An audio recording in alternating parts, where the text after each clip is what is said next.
The Secretary General of the OAS, Albert Ramdin, stated that he privately congratulated the Nobel Peace Prize winner, Maria Corina Machado. He acknowledged this in response to NTN 24 during a meeting with the media here in Washington. According to him, he did not do so publicly because there is no consensus within the OAS on the matter. He also defended the fight against drug trafficking, which the United States is carrying out through its naval deployment in the Caribbean and the Pacific. Roberto Macedonio, our permanent correspondent, TNT 24 in the capital of the United States. With all the information at this hour, Roberto, good afternoon. Very good afternoon. It's 1:09. We are live from the headquarters of the Organization of American States. Pay close attention, this is breaking news. This is the first time that the Secretary General of the Organization of American States has confirmed that he congratulated Maria Corina Machado. He did so privately and over the phone, not publicly. Since there is no consensus on the matter among all the member countries of this organization, he said in response to NTN 24 that he has no problem admitting that he congratulated the winner of the Nobel Peace Prize. And what's more, he even said that he would like to welcome her in Washington, D.C., here at the OAS headquarters if she ever visits the U.S. Capitol.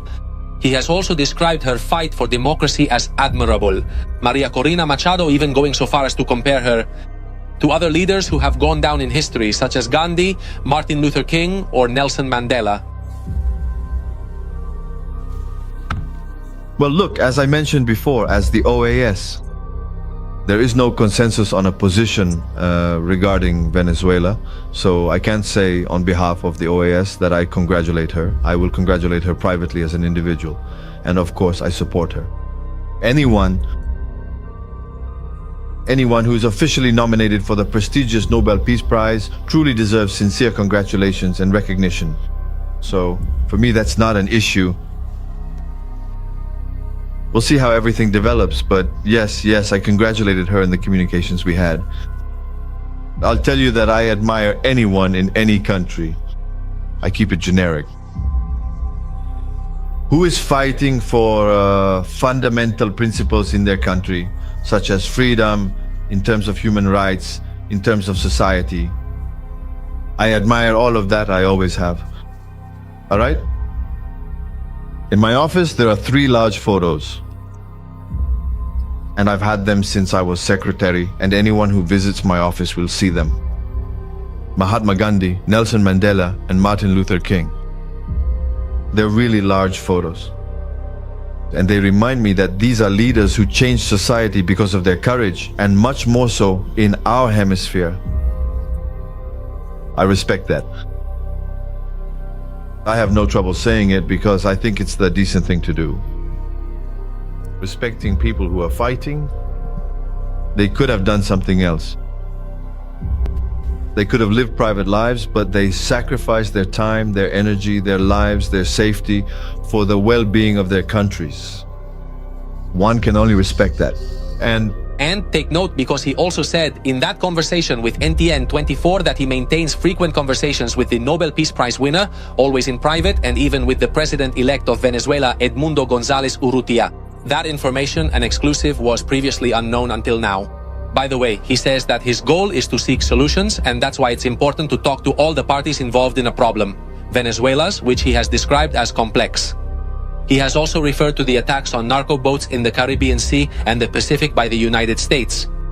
The Secretary General of the OAS says that he shares the fight against drug trafficking in those waters, that organized crime is a threat to regional security, and that it is important to confront this problem, although he has questioned whether attacking drug traffickers' boats complies with international community law. But I acknowledge a couple of issues as Secretary General. First, there are problems in Venezuela, within Venezuelan territory, that need to be solved. I said that. I called them actors, those who are in charge at the moment. I told them you have a legitimacy problem, but you need to do something to provide that certainty. So I have shared that with them. How will they do it? Suggestions were made, such as showing the votes, the records, so that it would be clear who won the elections. That is a domestic issue, an internal problem. I am not in favor. In fact, I am completely against certain actions, but I am not going to say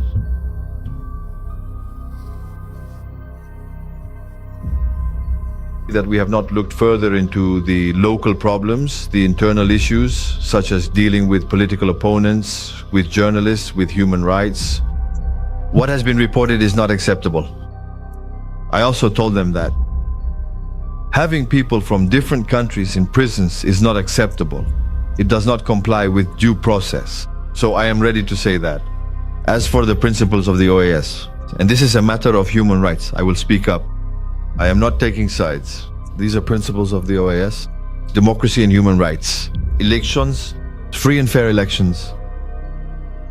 That is a local domestic situation.